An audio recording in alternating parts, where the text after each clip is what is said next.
Hello friends, नमस्ते। Welcome to my channel for another video on controversy series. इस video में हम लोग डिस्कस करेंगे ये जो रिसेंटली कंट्रोवर्सी हुआ है ना, जहां पे बरखा दत्त वर्सेस साई दीपक, इनका दोनों में क्या कंट्रोवर्सी हुआ है, हम उसके ऊपर आज चर्चा करेंगे।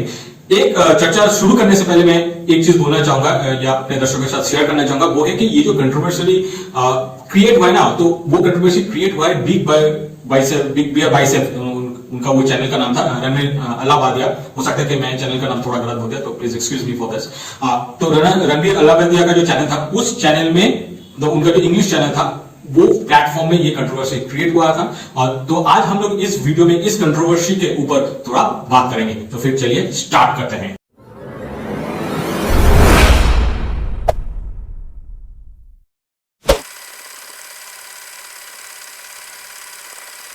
कोई भी कंट्रोवर्सी स्टार्ट जब हुआ है, तो इसके पहले हम लोग देख लेते हैं कि ये कंट्रोवर्सी स्टार्ट कैसे हुआ है। फर्स्ट ऑफ ऑल, आपको पता होगा ये रणवीर अल्लाहबादिया पॉडकास्ट, उनका जो चैनल है ये एक पॉडकास्ट के ऊपर ही है, और वहां पे साई दीपक आया था। ठीक है, तो उनसे जब रणवीर अल्लाहबादिया जो क्वेश्चन किया था, एक क्वेश्चन किया था कि 3 Indians must leave India and never come back, ऐसा क्वेश्चन था। तो उस क्वेश्चन का मतलब, एक्चुअली क्वेश्चन का मतलब ये है कि 3 जो Indians they should leave India और कभी उनको भारत आना नहीं चाहिए। तो उस जो क्वेश्चन था, उस क्वेश्चन में जो साई दीपक है उन्होंने आंसर किया था कि एक है बरखा दत्त, 2 है इरफान हबीब, और एक है 3 है रोमिला थापर। इरफान हबीब और रोमिला थापर के ऊपर हम लोग आज बात नहीं करेंगे, क्योंकि उन लोगों के ऊपर बोलना स्टार्ट करेंगे तो पूरा वो एक यूट्यूब का 100-150 दिन का सीरीज बन जाएगा। ठीक है, आज हम लोग कंप्लीटली फोकस करेंगे बरखा दत्त के ऊपर। 3 Indians that should leave India and never return are Barkha Dutt, Professor Irfan Habib, Romila Thapar. okay. Little why questioning is coming your way. So why? Each of them has harmed Indian interest in their own ways, and Bharatiya interest, and has done grave injustice to facts, truth, history, and integrity. Okay. तो बरखा दत्त इतना दूर तक तो ठीक था कि बरखा दत्त का सिर्फ उन्होंने नाम लिया था, यहाँ पे कंट्रोवर्सी हुआ नहीं था। उसके बाद किसी ने किया है या रणवीर अल्लाहबादिया ने किया है, आई डोंट नो। किसी ने वो जो क्लिपिंग्स था ना, देखिए वहां पे तो बहुत सारा चीजें था, लेकिन वो बहुत सारा चीजों में से सिर्फ ये जो पार्ट था ना, किसी ने इसका शॉर्ट बना दिया। फर्स्ट ये हुआ था, यूट्यूब के शॉर्ट्स बना दिया था किसी ने। तो आप मान लीजिए, और यूट्यूब में कोई शॉर्ट्स बना रहे हैं ना, तो वो क्या होता है कि उसका वायरल होने का चांस बहुत हो जाता है। तो उस टाइम पे यूट्यूब में वो चीज वायरल हो भी गया था, लेकिन तब तक भी ये इशू उतना बड़ा नहीं हुआ था। लेकिन किसी ने उसके बाद क्या किया, वो जो शॉर्ट का कुछ पार्ट था, उसके बाद उन्होंने कुछ एडिटिंग किया, उसके बाद उसको कुछ गाना वाना डाल के उसको ट्विटर में भेज दिया। अब ट्विटर में जब भेजा, वो वायरल हो गया, वो बहुत ही वायरल हो गया। मतलब यूट्यूब में जो जितना वायरल हुआ था, उससे ज्यादा वायरल हो गया ट्विटर में। अब जब ट्विटर में ये चीज वायरल हो गया, तब आई थिंक बरखा दत्त को ये चीज पता चल चुका था। उस टाइम पे बरखा दत्त ने अब रिस्पॉन्ड कर दिया। अब उन्होंने क्या बोला है कि उन्होंने ये चीज, मैं यहाँ पे आपका जो स्क्रीनशॉट है मैं वो दे दूंगा। उन्होंने ये चीज बोला कि कोई कैसे किसी को बोल सकता है कि इंडिया छोड़ दो, ऐसा उन्होंने बोला था। पूरा जो इंग्लिश लिखा हुआ है मैं यहाँ पे दे दूंगा। अब इस वीडियो में हम लोग बात यही करेंगे कि बरखा दत्त को ये जो मतलब रिस्पॉन्ड क्यों अचानक करना पड़ा, और उन्होंने जो रिस्पॉन्ड किया ना, बहुत हार्शली रिस्पॉन्ड किया। तो ऐसा रिस्पॉन्ड उनकी तरफ से क्यों आया है, क्यों लोग इसके ऊपर भी बहुत सारे लोग उनको ट्रोल किया है, तो ये सब के ऊपर आज हम लोग इस वीडियो में हम चर्चा करेंगे। देखिए, चर्चा स्टार्ट करने से पहले मैं आपसे एक चीज बोलूंगा। शायद आप में से बहुत सारे लोग कारगिल वॉर को उतना करीब से नहीं देखा, मुझे भी उतना याद नहीं है। तो उस टाइम पे ये बरखा दत्त का जो मतलब पास्ट उनका जो भी कंट्रोवर्सीज है ना, उस कंट्रोवर्सीज के ऊपर आप जब फोकस करेंगे तो यू विल गेट कि ये बरखा दत्त इतना हार्शली रिएक्ट क्यों किया है। आपको पता होगा उस कंट्रोवर्सी में सबसे ज्यादा जो कंट्रोवर्सी था वो था 1990 कारगिल वॉर। ठीक है, उनका ये जो फाइनेंशियल फ्रॉड मतलब फ्रॉड का एक मामला था ना, 2010 में था, 2G स्पेक्ट्रम के ऊपर। वो सब के ऊपर हम लोग चर्चा नहीं करेंगे। या मान लीजिए उनको कांग्रेस से निकाल दिया गया, या कांग्रेस का जो कुछ टीवी था उन्होंने वहां पे भी ज्वाइन करने की कोशिश किया था, लेकिन उस टाइम पे उसको हर किसी ने उनको डिनाई कर दिया। इवन कांग्रेस लीडर ने उनके औलाद मार दिया था। हकीकत ये हो सकता है कि लड़की है, आपको हो सकता है कि सहानुभूति है, बट ये सच्चाई है। अब आ जाता है कारगिल वॉर ने उस टाइम पे उन्होंने क्या किया था। उस टाइम पे जब 1999 मतलब 2000 के से बस एक साल पहले, उस टाइम पे कारगिल वॉर स्टार्ट हो गया था बाय पाकिस्तान ने ही कारगिल वॉर को स्टार्ट किया था। और वहां पे जनरल मुशर्रफ बोल दिया था कि हम तो कश्मीर लेके छोड़ेंगे। तो इस जब वॉर स्टार्ट हो गया, तो ये जो था ना, ये वल्चर्स, ठीक है, इन वल्चर्स को दिख गया कि हमें टीआरपी चाहिए। तो उन्होंने क्या किया, ये कांग्रेस को मना दिया था किसी तरह, किसी से मना के उन्होंने क्या किया था, नहीं सॉरी उस टाइम पे कांग्रेस नहीं था, उस टाइम पे बीजेपी था। तो बीजेपी को उन्होंने मना लिया था कि हम जो वॉर का वो कुछ लाइव टेलीकास्ट करेंगे, और उस टाइम पे ये वर्ड दिया था कि लाइव वॉर एट एनडीटीवी, ऐसा बोल के कुछ था, मतलब बरखा था। तो उस टाइम पे जो रिपोर्टिंग कर रहा था उसका नाम यही था। उस टाइम पे क्या हुआ, उन्होंने दो खतरनाक काम किया था। एक था कि ये जो टाइगर हिल का जो सीक्रेट था ना, वो टाइगर हिल का जो सीक्रेट है पूरा बोल दिया पाकिस्तान को। ठीक है, कैसे बोला था? एक्चुअली वहां पे जो रिपोर्टिंग वो कर रहा था ना, उस रिपोर्टिंग के मतलब उस टाइम पे उन्होंने बोला कि हमारा सोल्जर्स यहाँ पे है, यहाँ पे है, यहाँ पे, ऐसा उन्होंने बोला था। और उसके बाद पाकिस्तानी सोल्जर्स ने क्या किया, वो जो लाइव टेलीकास्ट था उसको उन्होंने देख लिया, और देख के उन्होंने अकॉर्डिंगली प्लान किया, और जिसकी वजह से क्या हुआ, हमारा जो कारगिल वॉर में जो टाइगर हिल ऑपरेशन था ना, उस टाइगर हिल ऑपरेशन में हमारा 20 से 22 जवान का मतलब उनको मार दिया गया था पाकिस्तानी आर्मी। ठीक है, ये तो था एक फर्स्ट ब्लंडर जो टाइगर हिल का जो सीक्रेट था उन्होंने पूरा लीक कर दिया था टू पाकिस्तान। इसके बाद उन्होंने क्या किया था, इसके बाद उन्होंने एक जगह था जहां पे उस टाइम पे बकायदा जब रिपोर्टिंग कर रहा था ना, उस टाइम पे सॉरी थी वो जगह पे थोड़ा अंधेरा था, तो इसके वजह से उनका जो कैमरामैन था उन्होंने क्या किया था, वो फ्लैश लाइट ओपन कर दिया था, और फ्लैश लाइट ओपन करने के बाद वो बरखादत रिपोर्टिंग कर रही थी, और उन्होंने जो रिपोर्टिंग खत्म होने के बाद उन्होंने क्लियरली बोल दिया कि बरखादत रिपोर्टिंग फ्रॉम 56 ब्रिगेडियर हेडक्वार्टर। अब ये जब बोला उसका 5 मिनट बाद ही पूरा पाकिस्तानी वो जो एरिया था ना वहां पे पूरा अटैक कर दिया, और तब तक बरखादत वहां से निकल चुकी थी। ठीक है, अटैक कर दिया, और जिस अटैक में हमारा एक जो ऑफिसर था उनका मतलब हत्या कर दिया गया पाकिस्तानी आर्मी, और उसमें 3 और जवान था उनको भी हत्या कर दिया गया था, मतलब उनका भी हत्या हो चुका था भाई पाकिस्तानी आर्मी। तो ये काम भी किया था। तो दो, एक था वो टाइगर हिल का सीक्रेट, और ये जो दूसरा है ये जो बकवास वाला रिपोर्टिंग फ्रॉम ब्रिगेडियर हेडक्वार्टर, उन्होंने वो डिस्क्लोज कर दिया। अच्छा, आप लोगों को लग रहा है कि अच्छा इन्होंने रिपोर्टिंग कर दिया, लेकिन पाकिस्तानी आर्मी ने ट्रैक कैसे किया, राइट? ये आपका मन में क्वेश्चन है। तो इसके लिए बरखादत ने क्या किया था, उस टाइम पे वो सैटेलाइट फोन था ना, उस सैटेलाइट फोन को उन्होंने यूज किया था, और वही सैटेलाइट फोन पाकिस्तानी आर्मी ने ट्रैक करके हमारा जितना सोल्जर्स था उनको हत्या कर दिया गया, मतलब उनको मार दिया था।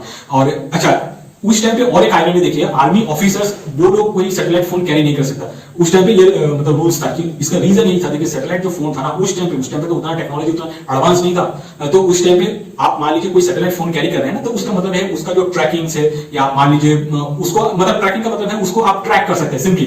ठीक है, लेकिन इसकी वजह से क्या हुआ, आर्मी के जितना भी ऑफिसर्स था उनको ये चीज अलाउड नहीं था, लेकिन पता नहीं कैसे ये बरखादत को मतलब अलाउ कर दिया गया था। और बरखादत का जितना भी सैटेलाइट इमेज मतलब ट्रैकिंग डिवाइस था ना, तो उसको ट्रैक करके पाकिस्तानी आर्मी ने क्या किया था, जितना भी इंडिया का सोल्जर जहां जहां पे था, टाइगर हिल से देखिए बहुत ऊपर था, और उस टाइम पे पाकिस्तान का एकदम यूएसए का सपोर्ट था, इसके वजह से उनको ये सब चीज पता चल जाता था, और उन्होंने कोई एकदम प्रिसीजनली वो इंडियन जो सोल्जर्स का वो मार देता था। और इसमें बरखादत ने अपना जो मतलब अपना जो हेल्पिंग हैंड है वो बहुत ही अच्छे से पाकिस्तान की तरफ दिया था उस टाइम पे। इसके बाद हम लोग आ जाते हैं कि बरखादत ने और क्या काम किया है। इसके बाद बरखादत ने ये जो उस टाइम पे कश्मीर का भी इशू है, मतलब बॉइलिंग पॉइंट होना स्टार्ट हो गया। इसका मेन जो रीजन है इसका क्योंकि पाकिस्तान को पता चल चुका था कि इंडियन आर्मी के साथ आप डायरेक्टली वॉर में नहीं जा सकते, उसके आप जाएंगे तो आपका मतलब बहुत सारे नुकसान है, आपका ये जो सोल्जर्स है ये इन्वॉल्व हो जाएगा, उसके बाद पूरा वर्ल्ड में आपका तो मतलब पूरा भद्दा बना देगा इंडिया, उसके बाद जो IMF का जो लोन, वर्ल्ड बैंक का लोन, ये सब आपको नहीं मिलेगा। तो इसके बाद पाकिस्तान ने क्या किया कि उन्होंने डायरेक्ट इन्वॉल्व होना बंद कर दिया, उन्होंने क्या किया है इनडायरेक्ट इन्वॉल्व होना स्टार्ट कर दिया था। और इनडायरेक्ट इन्वॉल्वमेंट में 2 इंसिडेंट के बारे में हम बात करेंगे। एक है ये जो कश्मीर में Burhan Wani case, and second one is Mumbai terror attack. क्योंकि आपको पता होगा जब पाकिस्तान 2003 और 4 के बाद पाकिस्तान को समझ में आ गया कि डायरेक्ट वॉर में हम नहीं जाएंगे, हम लोग प्रॉक्सी वॉर करेंगे। तो प्रॉक्सी वॉर में पहले बुरहान वानी की बात कर लेते हैं। देखिए बुरहान वानी के केस में क्या हुआ था कि बुरहान वानी को आई थिंक इंडियन आर्मी ने उस टाइम में इंजोर्ड कर दिया था, या उनका कुछ हुआ था, तो वो क्या था बेड में पड़ा था। मैं वीडियो ऐड कर दूंगा। तो उस टाइम पे बरखादत ने जब उनका इंटरव्यू दिया मतलब ले रहा था, तो उस टाइम पे बरखादत पूछ रही थी मतलब आप ऐसा क्यों कर रहे हैं।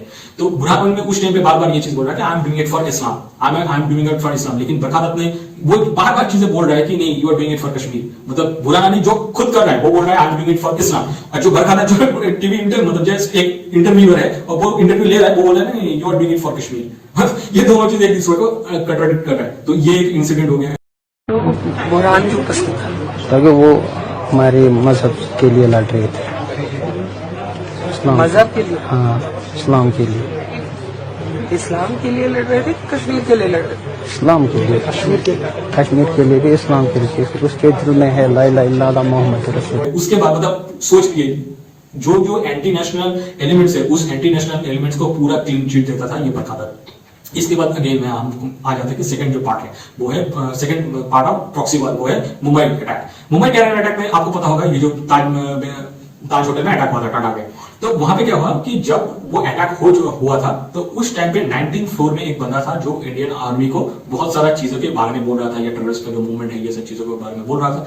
अब पता नहीं कैसे बरखादात को वो इन्फॉर्मेशन मिल चुका था, और उस टाइम पे उन्होंने उनका जो पूरा वो जो इन्फॉर्मेशन था ना कि एक आदमी 19th फ्लोर में है और वो 19th फ्लोर में जो बंदा है वो हर किसी को इन्फॉर्मेशन प्रोवाइड कर रहा है, तो वो पार्ट उन्होंने वो लाइव टीवी में बोल दिया, मतलब एनडीटीवी का जो टीवी चल रहा था वो मतलब लाइव स्ट्रीमिंग चल रहा था शायद, तो वहां पे लोग बोल दिया। अब आईएसआई को उसके बाद पता चल चुका था, और उसके बाद वो जो अटैक है ना वो बहुत खराब हो गया था, मतलब वो जवान को मार दिया था भाई पाकिस्तान, वो उन्होंने कर दिया था। और अच्छा हुआ एक चीज हुआ था कि हमारा जवान अपना जान की बाजी लगाते हुए ये अजमल कश्यप को पकड़ लेता। आज मैं आपको बोलता हूँ अजमल कश्यप को मतलब वो निकल जाता ना, तो ये जो उस टाइम पे कांग्रेस गवर्नमेंट था, कांग्रेस गवर्नमेंट कभी भी उसका जो ब्लेम पाकिस्तान के ऊपर नहीं डालता, और ये हकीकत है, ये सच्चाई है। तो ये लोग सिर्फ ऐसा नहीं कि पाकिस्तानी आर्मी का हेल्प किया था, उस टाइम पे ये जो बरखादत है, बरखादत क्लियरली आईएसआई का भी हेल्प उन्होंने किया था उस टाइम पे, और ISI intelligence service of Pakistan like raw in India.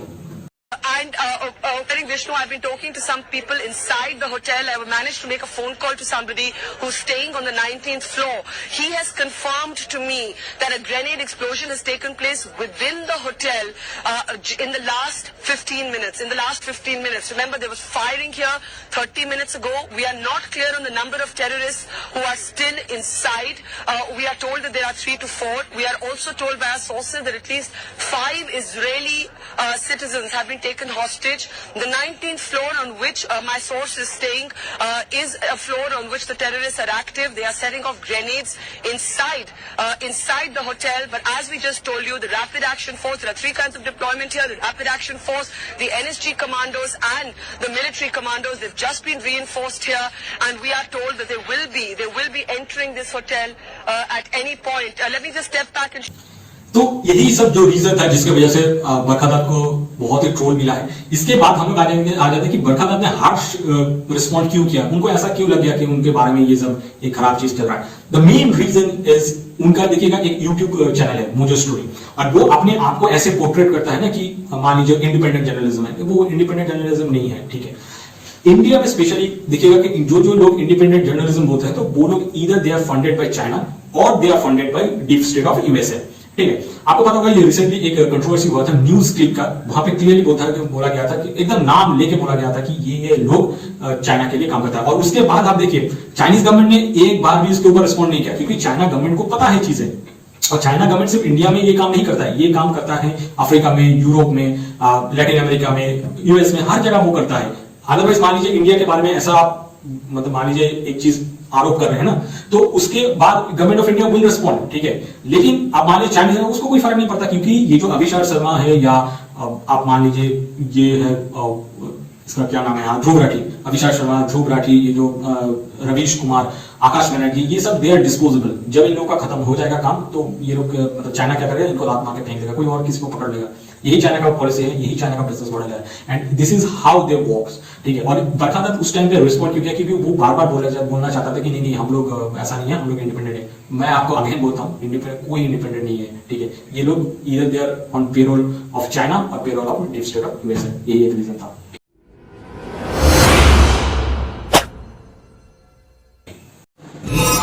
देखिए ये चीज सुनने के बाद आपको क्या सच में लग रहा है कि शाहिद बेग ने बरखादत को बकरी दत्त बना दिया है? क्या आपको सच में लगता है कि बरखादत रिस्पॉन्सिबल है ये सब के लिए?